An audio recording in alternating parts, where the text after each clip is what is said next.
안녕하십니까. 방금 스마트폰 용량이 다 돼서 기존의 파일을 업로드하고 룸을 여유를 만든 다음에 추가 촬영하겠습니다. 자, 그래서 그 몬트리올에서 마지막으로 일정으로 어디를 갔냐면요. 랍스터 요리 전문점에서 노래 뱃삼에 무초라는 멕시코의 그 볼테르를 들으면서 어, 와인에다 랍스터 요리를 먹었던 식당, 레스토랑을 갔었습니다. 자, 그 레스토랑에 그 랍스터 요리 잘 아실 겁니다. 그 와인에 곁들여 마시면서 라이브 공연을 들었는데요. 그 색소폰 연주를 하면서 베사메 무초라는 멕시코의 볼테르 그 음악을 라이브로 들었었습니다. 자, 베사메 무초 너무나도 유명한 노래인데요. 1940년에 멕시코의 피아니스트 겸 작곡가인 어떤 여성이 24살의 나이로 작곡했던 그 노래고 지금까지 수많은 세월 동안 전 세계 각국에서 다양한 형태로 불려지고 있는 노래 베사메 무초. 이게 멕시코가 스페인어권이다 보니까 베사메 무초는 스페인어인데요. 영어로는 키스미 머치라는 뜻입니다. 내게 키스를 많이 해달라. 키스미 머치라는 말이 영어이고요. 스페인어로 베사메 무초입니다. 자, 그 노래를 색소폰을 부르면서 색소폰은 그 어떤 색소폰 연주자가 연주를 하고요. 그 다음에 또 다른 사람이 옆에서 베사메 무초라는 그 멕시코 볼테르를 불렀는데 우리나라에서도 워낙 유명한 노래다 보니까 와인에 랍스터 요리를 먹으면서 그걸 들으니까 라이브 공연을 보니까 너무나도 낭만적인 몬트리올에서의 저녁 식사였습니다. 자, 그 다음에 그 캐나다에 3대 대학교가 있습니다. 우리나라는 속칭 스카이 대학이라는 말이 있듯이 캐나다에는 3대 대학이 있는데요. 캐나다 제1의 도시인 토론토에 있는 토론토대, 캐나다 제2의 도시인 몬트리올에 있는 맥길대, 캐나다 제3의 도시인 밴쿠버에 있는 브리티시 컬럼비아 대학입니다. 이 세 개 대학 중에서도 몬트리올에 있는 맥길 대학교가 18년 연속 캐나다 종합대학 순위 랭킹 1위입니다. 2023년 기준 최근 18년 동안 18년 연속 랭킹 1위 대학이 바로 몬트리올에 있는 맥길대인데요. 저희들이 맥길대 주변도 통과하면서 야 세계적인 대학 캐나다 제1의 대학이 여기 있구나라는 생각을 했는데요. 그 맥길대 졸업생들이 세계 최초로 농구와 아이스 하키를 시작을 했다고 합니다. 그 다음에 세계 뭐 하계 올림픽, 동계 올림픽을 통틀어 가지고 인기 종목 20개 종목을 선정을 했는데요. 그 하계 동계 올림픽을 통틀어서 인기 종목 20개 종목 중에 유일하게 동계 올림픽 종목인데도 딱 한 종목이 랭킹 22 안에 들어갔는데요. 나머지 19개 종목은 다 하계 올림픽 종목이라는 뜻인데요. 유일하게 하계 올림픽 종목인데도 랭킹 20 안에 들어간 종목이 뭘까요? 바로 아이스 하키입니다. 아이스 하키는 아까 말씀드린 것처럼 아이스 하키하고 농구는 세계 최초로 맥길대 졸업생들이 시작을 한 스포츠이고요. 그 다음에 미국의 3대 스포츠 하면 미식축구, 농구, 야구인데요. 4대 스포츠 하면은 이제 아이스 하키가 포함이 됩니다. 자, 그리고 캐나다의 제1의 스포츠는 당연히 추운 지역에 있다 보니까 아이스 하키가 캐나다의 제1의 스포츠 종목이고요.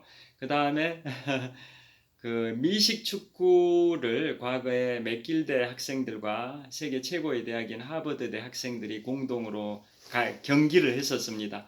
거기에서 만들어진 규칙이 19세기 후반이었는데요. 1800년대 후반에 맥길대와 하버드대 학생들이 친선 차원에서 미식 축구를 했었습니다. 그때 만들어진 규칙들이 이른바 미국 북동부 지역의 아이비리그, 미국 북동부 지역의 명문 8개 사립대학을 아이비리그라고 하는데요. 그 학교들에게 그 미식축구 규칙들이 전파되고 전 세계적으로 미식축구 규정으로 정립이 된 시초 원조가 바로 맥길대와 하버드대 간의 미식축구 친선 경기에서 규칙이 탄생됐다라는 일화가 있습니다.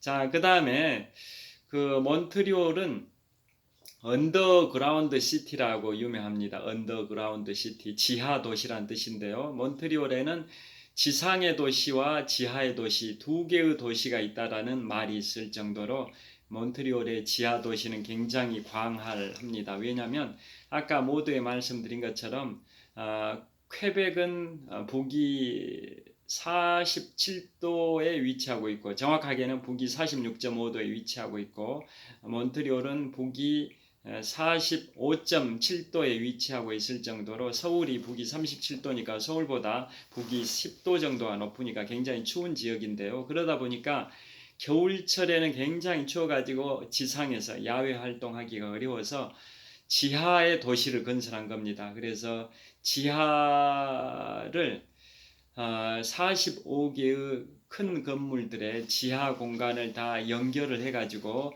연결된 그 지하 공간의 길이가 무려 32km에 이르다 보니까 겨울철에는 거기에서 달리기 대회를 할 정도고요. 그 지하를 그렇게 구축해서 추운 겨울에도 야외에 나가지 않고 지하에 그 시설에서 쇼핑, 문화, 각종 모든 걸 즐길 수 있는 그러한 구조로 건설이 되어 있습니다. 그게 1966년경부터 건설을 했다고 합니다. 여의도 면적의 1.5배입니다. 여의도 면적이 대략 90만 평 되니까 150만 평 정도에 이르는 지하 도시를 이른바 언더그라운드 시티를 몬트리올은 다 조성을 해놨기 때문에 그곳에 대형 백화점이 2개, 또 뭐 레스토랑도 뭐 수십 개 있고 이 옷을 판매하는 의류 판매점은 뭐 천 몇백 개가 있고 그래서 상점이 그 32km에 이르는 그 지하 도시 150만 평 정도 여의도 면적이 1.5배에 해당되는 그 정도로 광활한 언더그라운드 시티에 상점이 2,000여 개 정도가 즐비할 정도로 겨울철에 실내에서 지하에서 따뜻한 공간에서 활동할 수 있는 언더그라운드 시티를 조성을 해놨습니다. 그곳이 바로 캐나다 제2의 도시인 몬트리올입니다. 자, 그 다음에 이제 갔던 곳이 캐나다 몬트리올과 퀘벡 중간 정도에 있는 이제 호텔에서 투숙을 했고요. 그 가는 길에 무슨 면세점에 들러가지고 캐나다 맥주를 구매를 했는데요. 우리나라 맥주는 알코올 도수가 4.5도인데 캐나다 맥주는 7%대가 있었습니다. 그래서 저녁에 호텔에서 그것을 마시면서 여독을 풀었는데요. 7% 정도 되다 보니까 약간 쓴맛이 느껴졌었습니다. 그 다음에 이제 호텔에서 일어나서 다음날 아침에 갔던 곳이 퀘벡주 안에 있는 캐나다 최대 관광 도시가 퀘벡시인데요. 자, 퀘벡시의 외곽에 호텔에서 일어나서 갔던 곳이 이제 몽모렌시 폭포공원입니다. 몽모렌시 폭포공원은 퀘벡의 도심에서 13km 떨어진 외곽에 있는 몽모렌시 폭포공원인데요. 폭포의 높이가 83m니까 세계 3대 폭포 중에 하나인 나이아가라 폭포보다 30m가 높죠. 나이아가라 폭포는 높이가 53m, 폭이 790m인데요. 몽모렌시 폭포는 높이는 나이아가라 폭포보다 30m가 높은 83m 높이인데 폭은 46m밖에 안 됩니다. 자, 그래서 그 폭포의 에스컬레이터, 엘리베이터, 케이블카를 타고 올라갔더니 상단에 무슨 복합문화센터 시설 이런 게 있었는데요. 그게 1781년인가 건축이 된 건물이고 10년 후인 1791년부터 1794년까지 4년 동안은 나중에 여왕이 되는 영국의 해가 지지 않은 영원한 대영 제국을 건설한 빅토리아 여왕의 아버지인 켄트 켄트 공작. 켄트 공작은 빅토리아 여왕의 아버지인데요. 왕을 하진 못했습니다. 그 내막은 이제 뭐 설명드릴 시간은 없는데요. 우리 조선의 27명의 왕 중에 26대 왕인 고종 황제의 아버지가 흥선대원군인데, 흥선대원군도 왕을 하지 못했는데 아들이 고종이 됐다라는 거 다 아시다시피 그런 거 비슷합니다. 그래서 켄트 공작의 딸이 바로 빅토리아 여왕이 되는데요. 그 켄트 공작이 1791년부터 94년까지 4년 동안 그곳에서 머무르면서 휴양을 지내서 더 유명해진 곳이기도 하고, 그로부터 약 44년 정도 흐른 1937년에 딸인 빅토리아 여왕이 즉위를 해서 64년 동안 통치를 하는데, 1901년에 이제 사망하면서 64년에 해가 지지 않은 영원한 대영제국 빅토리아 여왕 시대가 끝났다라는 거 다 잘 아실 겁니다. 여하튼 그곳이 몽모렌시 폭포공원이고요. 좀 걸어가다 보니까 300m 정도 가게 되면 폭포를 위에서 내려다볼 수 있는데요. 물의 색깔이 약간 갈색, 흙탕물 비슷한 색깔이었습니다. 그래서 인솔 가이드께 여쭤봤더니 이곳 퀘벡 지역에는 철광석이 풍부해서 몽모렌시 폭포에 철광석 성분이 많이 함유돼서 약간 흙탕물처럼 황갈색을 띠고 있다라고 답을 했었습니다. 그리고 좀 더 한 600m 가다 보면 몽모렌시 폭포를 조망할 수 있는 전망대가 있는데요. 몽모렌시 폭포의 전방 약 100m 지점에 정자 형태, 팔각정 형태의 시설이 전망대 역할을 했는데요. 그곳에서 100m 전방에 펼쳐진 높이 83m, 폭 46m의 몽모렌시 폭포가 굉장히 인상적으로 보여서 유튜브 촬영도 하고 사진 촬영도 했습니다. 그 다음에 갔던 곳이 이제 13km를 54인승 전세버스를 타고 달려서 드디어 퀘벡의 중심인 바로 샹플랭 거리, 뿌띠 샹플랭 거리에 갔습니다. 뿌띠 샹플랭 거리는 북미에 건설된 가장 오래된 번화가입니다. 아까 모두의 캐나다의 역사를 말씀드릴 때 자크 카르티에가, 프랑스의 탐험가 자크 카르티에가 1535년에 퀘벡과 몬트리올을 최초 발견했고, 그로부터 한 7, 80년이 지난 1608년에는 이제 프랑스 탐험가 샹플랭이 퀘벡에 와서 정착촌을 건설했고, 3년 후인 1611년에는 몬트리올에도 모피 교역소를 건설한 인물이 샹플랭이라는 프랑스 탐험가인데요. 그래서 퀘벡의 중심가 북미에서 가장 오래된 번화가인 샹플랭 거리는 이름이 뿌띠 샹플랭 거리, 그 이유가 바로 그 정착촌을 1608년에 건설한 프랑스 탐험가 샹플랭 이름을 따서 뿌띠 샹플랭 거리, 북미에서 가장 오래된 번화가입니다. 자, 그곳을 쭉 둘러보다 보면 우리 드라마 도깨비 촬영 그 무대인 빨간 문이 나옵니다. 드라마 도깨비는 TVN에서 방영이 됐는데요. 2016년 12월부터 2017년 1월까지 16부작으로 방영된 게 바로 공유 씨가 주연한 그 도깨비라는 게 바로 퀘벡에서 촬영이 됐고, 그 빨간 문을 통해서 서울에서 그 퀘벡으로 시간 이동을 하는 게이트 역할을 한 게 빨간 문인데요. 그 빨간 문이 있는 게 바로 샹숑, 프랑스 가요를 샹숑이라고 하지 않습니까? 샹숑 라이브 공연이 펼쳐지는 그 극장이 바로 샹플랭 극장이 있습니다. 그 샹플랭 극장의 외벽에 빨간 문이 있고, 그곳에서 수많은 한국인 관광객들이 인증샷을 찍기 위해서 줄을 서는 진풍경이 펼쳐지는데요. 저희도 인증샷을 찍었고 유튜브도 찍고 사진 촬영도 했었습니다.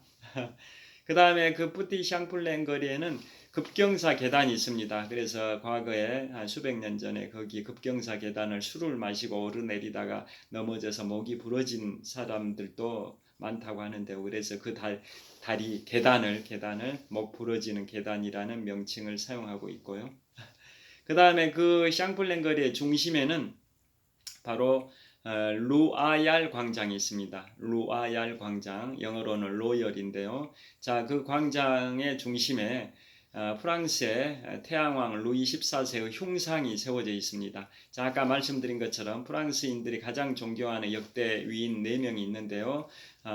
프랑스 부르봉 왕조의 제3대 국왕 지미 국가다라는 명언을 남겼던 1643년부터 1715년까지 무려 72년 4개월 동안 프랑스를 통치했던 절대군주 루이 14세의 흉상이 거기 세워져 있는데요. 그 기단의 하단에 루이 14세라고 새겨져 있습니다. 루이는 프랑스어로, 14는 로마자로 새겨져 있는데요. 굉장히 인상적인 로아얄 광장의 루이 14세의 흉상입니다. 지미 국가다라는 명을 남겼고 그 다음에 72년 4개월 즉 1643년부터 1715년까지 72년 4개월 동안 통치했고 5살에 즉위해서 77세 때 죽을 때까지 통치했던 루이 14세. 그 다음에 나폴레옹 보나파르트, 샤를마느 대제, 그 다음에 샤를 드골 18대 대통령이 프랑스인이 존경하는 역대 위인 4명이죠. 그 중에 한 분인 루이 14세의 동상이 거기 세워져 있다는 것은 초창기에 바로 프랑스가 캐나다를 처음으로 지배하기 시작했다라는 역사적 사실을 입증하는 내용이고요. 그 다음에 1535년에 자크 카르티에가 캐나다에 처음으로 갔을 때의 프랑스의 국왕은 앙리 4세입니다. 앙리 4세. 그 다음 시절이 이제 루이 14세 절대군주 태양왕 루이 14세라는 부르봉 왕조의 제3대 국왕이 즉위를 하고요. 그 다음에 그 언덕에 샤프디 샹플랭 거리의 언덕에는 뭐가 있냐면 그 유명한 페어몬트 샤또 프랑트낙 호텔이 있습니다. 지금부터 130년 전인 1893년에 설립된 페어몬트 샤또 프랑트낙 호텔이 굉장히 유명한데요. 거기에는 미국의 32대 대통령 프랭클린 루즈벨트 대통령, 영국의 61대 총리 윈스턴 처칠, 또 영화 감독 히치콕, 수많은 사람들이 거기에 투숙을 했었습니다. 그래서 거기에는 스위트 룸 이름이 루즈벨트 룸, 처칠 룸, 히치콕 룸 명칭도 그분들의 이름을 따서 스위트 룸이 있습니다. 페어몬트 샤토 프랑트낙 호텔인데요. 그곳은 뭘로 또 유명하냐면 뿌띠 샹플랭 거리 언덕에 있고 거기서 내려다보면 300m 전방에 그 세인트 로렌스 강이 유유히 흐르고 있습니다. 자, 그래서 거기는 인류 최대의 군사작전이자 인류 최대의 상륙작전인 1944년 6월 6일 노르망디 상륙작전을 그보다 10개월 전인 1943년 8월 하순에 그곳에서 그 당시에 연합국을 주도했던 미국의 32대 대통령 프랭클린 루즈벨트 대통령과 영국의 61대 총리 윈스턴 처칠이 그곳에서 미영 정상회담을 하면서 인류 최대 규모의 상륙작전인 노르망디 상륙작전을 계획을 이제 수립했던 공간이 상륙작전 발생하기 10개월 전인 1943년 8월 하순이었습니다. 그곳이 바로 페어먼트 샤또 프랑트낙 호텔이고요. 그 아래 300m 바닥 해안가가 아니죠. 강가인 세인트 로렌스 강 거기에서 비가 내리고 있는 상황이었는데요. 이 미국 동부하고 캐나다 7박 10일 동안 내 식구 가족 여행을 쭉 설명드리고 있는데요. 그 기간 중에 유일하게 퀘벡 여행할 때만 비가 내렸었습니다. 그 비가 내릴 때 세인트 로렌스 강 강변에서 한 손으로는 우산을 잡고 한 손으로는 셀카봉을 들고 저 언덕 위에 후방 300m 지점 언덕 위에 있는 페어몬트 샤또 프랑트낙 호텔을 배경으로 유튜브 영상을 멋지게 찍기도 했었습니다. 그리고 거기는 호텔 옥상에 130년 전통의 옥상에는 양봉을 합니다. 벌꿀을 재배합니다. 그래서 1년에 최대 300kg의 벌꿀을 재배해가지고 채취해가지고 호텔에 그 음식에 사용하기도 한다고 합니다. 그것이 바로 그 유명한 2차 세계대전의 노르망디 상륙작전이 계획이 됐던 그 페어몬트 샤또 프랑트낙 호텔입니다. 자, 그 다음에 그런 식으로 이제 퀘벡의 여행이 진행이 됐었습니다. 자, 그래서 자, 오늘은 시간이 좀 남아서 더 덧붙여 드리면 샤또 프랑트나 호텔은 또 뭘로 유명하냐면요. 2박 이상을 그곳에서 하게 되면 방 청소를 해주지 않습니까? 그러면은 수건하고 타월 뭐 이런 저기 침대포를 다 교체하는데 그걸 하지 않으면 그걸 하우스 키핑이라고 하는데요.